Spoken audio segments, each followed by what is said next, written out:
Darjeeling public school का हुआ भव्य उद्घाटन। जी हां, बिरौल के कमलपुर में मौजूद दार्जिलिंग पब्लिक स्कूल के उद्घाटन समारोह में बिहार राज्य समाज कल्याण मंत्री मदन सहनी मौजूद रहे। बिहार सरकार के पूर्व मंत्री मुकेश सहनी मौजूद रहे। इसी बीच स्टूडेंटों ने अपनी कला का प्रदर्शन दिखाया, जिससे उद्घाटन समारोह का शोभा बढ़ गया। इसी बीच मुकेश सहनी ने कहा कि हम बिल्टू सहनी जी से आग्रह करेंगे कि गरीब बच्चों के लिए भी कुछ ऑफर दिया जाए। मुकेश सहनी जी ने कहा कि हम बिल्टू सहनी जी डायरेक्टर जी से एक आग्रह करते हैं कि 7 दिनों तक एडमिशन फ्री रखा जाए, जिससे गरीब बच्चे भी स्कूल में पढ़ सकें, गरीब बच्चे भी स्कूल में आकर इंग्लिश बोलना सीख लें। मुकेश सहनी जी के कहने पर 7 दिनों तक गरीब बच्चों के लिए, गरीब तबके के लोगों के लिए 7 दिनों तक एडमिशन फ्री रखा गया। सिर्फ रजिस्ट्रेशन चार्ज लगेगा।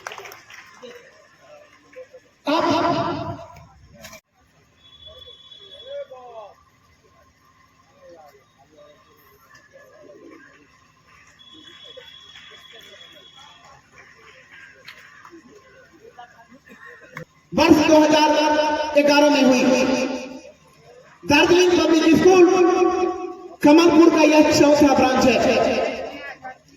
मान्यवर दार्जिलिंग पब्लिक स्कूल भारतीय सभ्यता, संस्कृति, अपने एजुकेशनल क्वालिटी एवं जो हमारा आज ज्वलंत का नमन आप लोग को करता हूं। साथियों, आज दार्जिलिंग पब्लिक स्कूल का उद्घाटन हुआ है और मुझे बहुत सौभाग्य प्राप्त हुआ है कि आप लोगों के बीच में मैं आया हूं। ऐसे तो पूरे हिंदुस्तान में घूम घूम कर अपनी बातों को मैं मजबूती से रखता हूं, लेकिन जब मैं गांव में आता हूं तो हमें लगता कि यहाँ पे इस गांव में मिट्टी से एक एक लोगों से बहुत कुछ मैंने सीखा और यहाँ पे क्या ज्यादा बात में रखूं। तो आज खास करके शिक्षा क्षेत्र में बिल्टू सहनी जी को मैं और उमेश सहनी जी सभी को मैं धन्यवाद देता हूं कि आप लोग बहुत ही अच्छा काम कर रहे हैं और इसी तरीके से करते रहें। और मैं भी कभी कभी अफसोस मुझे होता है कि हायर एजुकेशन हमें प्राप्त नहीं हुआ, यानी कि उच्च शिक्षा हमें प्राप्त नहीं हुआ, क्योंकि बचपन में 18 साल तक मैंने यही गांव में रहकर पढ़ाई लिखाई किया। कुछ परिस्थिति ऐसा बना कि मुझे गांव छोड़ के मुंबई जैसे शहर जाना पड़ा और आज बचपन से लेकर अब तक मैं संघर्ष कर रहा हूं।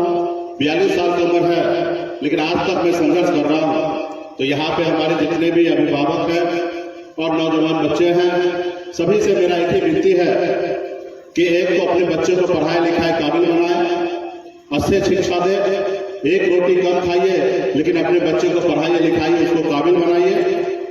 और हम अपने बच्चे से कहना चाहूंगा कि आप मेहनत कीजिए, संघर्ष कीजिए। आपको मौका बार बार नहीं मिलेगा और जब अगर संघर्ष करते रहेंगे तो निश्चित तौर पे आपको मौका बार बार आपको मिलेगा। इसलिए जिंदगी में जब भी हो, जितना हो उतना संघर्ष करते रहिए। आप अगर थोड़ा पढ़ाई कीजिएगा, मैट्रिक पास करके आप चाहिएगा कि मेरे को चपरासी का नौकरी लग जाए, तो ये संभव है कि आपको वो नौकरी लगेगा, लेकिन कलेक्टर का नौकरी नहीं लगेगा। कलेक्टर की नौकरी पाने के लिए, IAS और IPS बनने के लिए आपको ज्यादा से ज्यादा पढ़ाई करना पड़ेगा और संघर्ष करना पड़ेगा। और जब ज्यादा से ज्यादा समय तक पढ़ाई करेंगे, संघर्ष करेंगे, तब जाके आप IAS और IPS बनेंगे। तो इसलिए आप अपनी जिंदगी में संघर्ष करते रहिए और जीता जागता उदाहरण आप हमें देखिए कि मैं इसी गांव से निकलकर 18 साल की उम्र में मैं मुंबई जैसे शहर में गया, मेहनत मजदूरी किया, 900 रुपये महीने पे मैं नौकरी करता था और आज इस मुकाम पे मैं पहुंचा हूं। मुझे जरूरी नहीं था कि मुंबई छोड़कर मैं बिहार आऊं, बेहतर जिंदगी जी रहा था। उसके बावजूद भी मैं बिहार में आके संघर्ष करने लगा और आज भी मैं संघर्ष कर रहा हूं। आज भी अपनी बात को लेकर, अपनी चीजों को लेकर आज मैं संघर्ष कर रहा हूं। तो निश्चित तौर पे जिंदगी में हर किसी को संघर्ष करना है और खास करके हमारे डॉक्टर बिल्टू सहनी जी से मैं आग्रह करूंगा, और खास करके मेरा सिर्फ अकेला का आग्रह नहीं है, हमारे मंत्री मदन सहनी जी का भी आग्रह है कि कुछ दिन के लिए मैं चाहूंगा कि जो आपका एडमिशन फीस है वो सबको निःशुल्क कर दीजिए और हफ्ता 10 दिन तक आप निःशुल्क कर देंगे तो अच्छा होगा कि इस क्षेत्र के ज्यादा से ज्यादा लोग आपके स्कूल में एडमिशन ले सके। तो मैं चाहूंगा कि ये निःशुल्क करने के लिए रेडी है ना? तो कितना दिन का समय है? 1 हफ्ता तक, ठीक है। तो 1 हफ्ता तक यहाँ पे घोषणा हो गया है कि 1 हफ्ता तक निःशुल्क यहाँ पे आपका एडमिशन होगा और सभी बच्चे को शुभकामना है। और जितने भी यहाँ पे पार्टी के लोग आए हैं, जितने भी हमारे गांव से आए हैं, घर से लोग हैं, सभी को शुभकामना देता हूँ कि स्कूल को ऊपर ध्यान रखें, अपने बच्चे को पढ़ाए लिखाए, उसको काबिल बनाए और जब जितना समय हो सकता उतना समय तक आप संघर्ष करते रहिए, अपने लोगों के लिए, हक अधिकार के लिए लड़ाई लड़ते रहिए, अपने बच्चे को आगे बढ़ाइए। बहुत बहुत धन्यवाद देता हूँ सभी साथी को और विशेष तौर पे हमारे माननीय मंत्री समाज कल्याण विभाग मदन सहनी जी को भी मैं विशेष धन्यवाद देता हूँ, स्वागत करता हूँ कि आप बिरौल के धरती पर आए हैं, हमारे घर पे आए हैं। ऐसे तो आपका भी घर है, आपका ससुरालय है, तो उसको सुरक्षा नहीं देंगे, कोई मवेशी नहीं चढ़ जाए, कोई उस पर पांव नहीं रख दे, धूप या बरसात में वह बह नहीं जाए, तो उसका हिफाजत अगर आप नहीं करते हैं तो सिर्फ पेड़ लगाने से उसका लाभ नहीं मिल सकता। उसी तरह अगर आप अपने बच्चे को चाहते हैं कि हम किसी स्कूल में एडमिशन करा दें और वह बच्चा सीधा आसमान में चला जाएगा तो ये संभव नहीं है।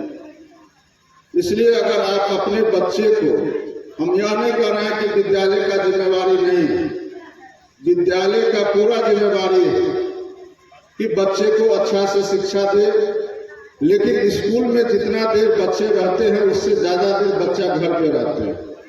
तो घर का भी माहौल होना चाहिए कि वहां माहौल में बच्चा ज्यादा समय घर पर बिताते हैं तो घर पर भी पढ़े और घर पर भी उसका रहन सहन व्यवहार एक पढ़ने वाले बच्चों की तरह माहौल हो।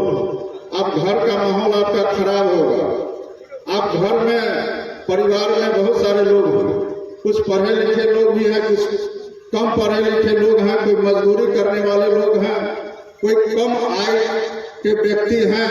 लेकिन आजकल एक चीज हम लोग देखते हैं और यह बात आप लोग से भी छुपा हुआ नहीं है कि कम से कम कमाने वाला व्यक्ति भी,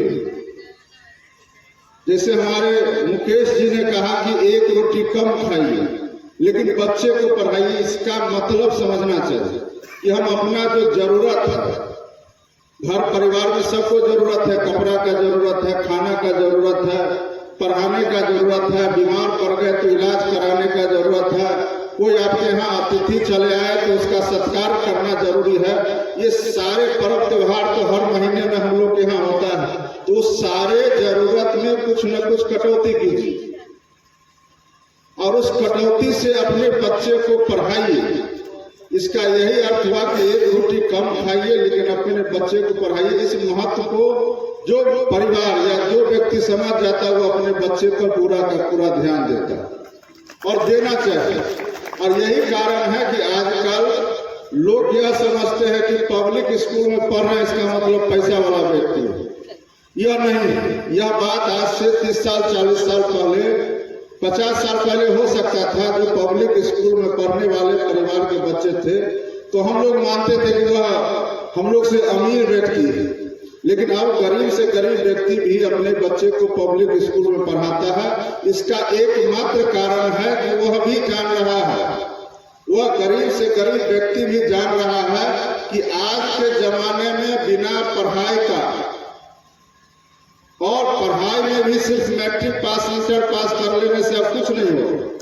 हाँ, अक्षर ज्ञान हो जाएगा, लोग आपको अनपढ़ नहीं कहेगा, लेकिन नौकरी मिल जाएगा यह कोई गारंटी नहीं है।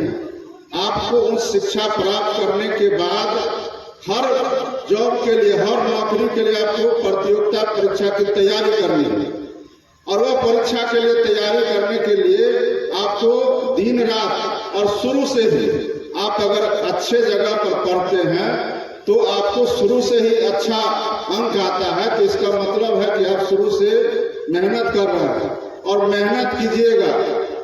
तो जिस तरह बिल्टू जी के बारे में हमने कहा कि आए थे जयनगर से, जयनगर आपका घर है,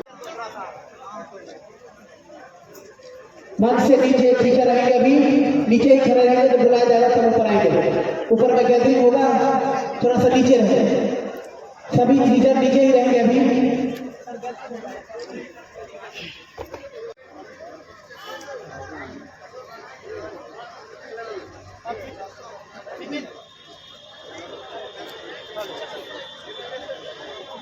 हेलो, मेल टीचर नीचे उतरेंगे, फीमेल टीचर ऊपर आएंगे। Thank you. अब आप लोग नीचे जाएं, जगह बना दें।